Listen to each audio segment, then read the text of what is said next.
સમાચારો વિગતવાર જોઈએ। વડોદરામાં પૂરના ભરપૂર પાણીથી અકોટા વિસ્તારના હાલ બેહાલ થયા છે। અકોટા વિસ્તારમાંથી હજુ સુધી પૂરના પાણી નથી ઓસર્યા।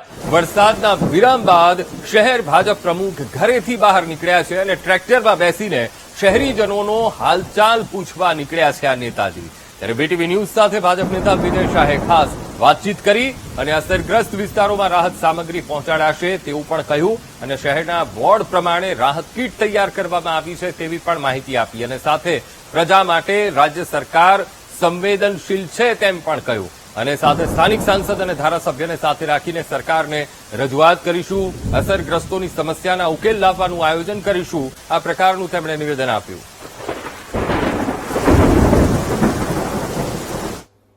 શહેરનો અકોટા વિસ્તાર એ વિશ્વામિત્રી નજીકનો સૌથી વિસ્તાર છે અને એને કારણે હજુ પણ અહીંયા પાણી જોઈએ તે પ્રકારનું ઉતર્યા નથી। છેલ્લા 2 દિવસથી સમગ્ર વિસ્તારમાં ઇલેક્ટ્રિસિટી બંધ છે, લોકોને પાણી પહોંચાડી શકાયું નથી, ઘણી બધી જગ્યાએ ફૂડ પેકેટ પણ પહોંચ્યા નથી। ત્યારે વોર્ડ નંબર 12ની ભારતીય જનતા પાર્ટીની ટીમ એટલે મહેન્દ્રસિંહ રાઠોડ, હાર્દિકભાઈ પટેલ અને ચૂંટાયેલા અમારા સૌ પ્રતિનિધિઓ એ સાથે રહીને આ વિસ્તારમાં અત્યારે સેવાકીય પ્રવૃત્તિમાં ખાસ કરીને ડ્રાય ફૂડના પેકેટ, પૂરી અને સબ્જીના પેકેટ અને પાણીના પેકેટનું વિતરણ કરી રહ્યા છે।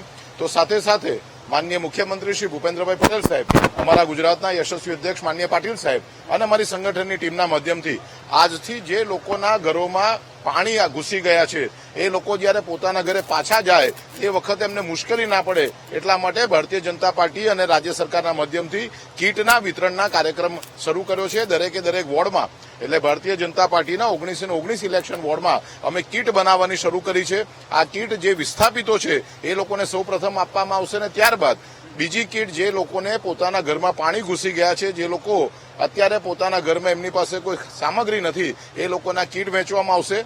તો રાજ્ય સરકાર દ્વારા મોટી સંખ્યામાં અલગ અલગ કોર્પોરેશનના માધ્યમથી એક સફાઈનું અભિયાન પણ શરૂ કરવા માટે ટીમ વડોદરા ખાતે મોકલવામાં આવી છે।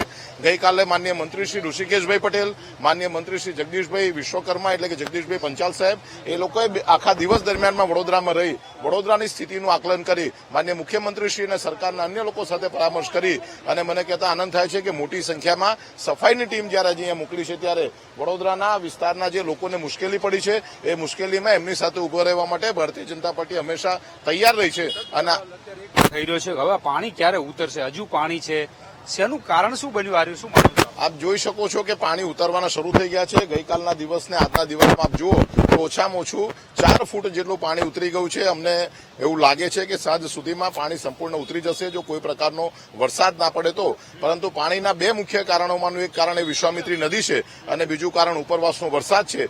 કાયમી આયોજનના સંદર્ભમાં રાજ્ય સરકાર આ સંદર્ભમાં વિચારી રહી છે। દર વર્ષે જયારે પૂર આવે ત્યારે વાત થાય છે, કંઈ ઠોસ આયોજન કરવાની જરૂર છે, કારણ કે લોકોને તો કરોડો રૂપિયાનું નુકસાન આ 2 દિવસ યાતના ભોગવવી। ચોક્કસ અને સ્પષ્ટપણે અમે એવું માનીએ છીએ કે વિશ્વામિત્રી નદીના સંદર્ભમાં રાજ્ય સરકારે કાયમી આયોજન કરવાની જરૂરિયાત છે અને અમારી જે સમગ્ર ટીમ છે, ચૂંટાયેલા પ્રતિનિધિઓ છે, માન્ય ધારાસભ્યશ્રીઓ છે, અમારા સંગઠનના સૌ લોકો છે, કોર્પોરેશનના સૌ મુખ્ય લોકો આ ભેગા થઈ અને કાયમી આયોજન માટે જે કંઈ પણ કરવાનું છે તે કરવાની અમારી તૈયારી છે।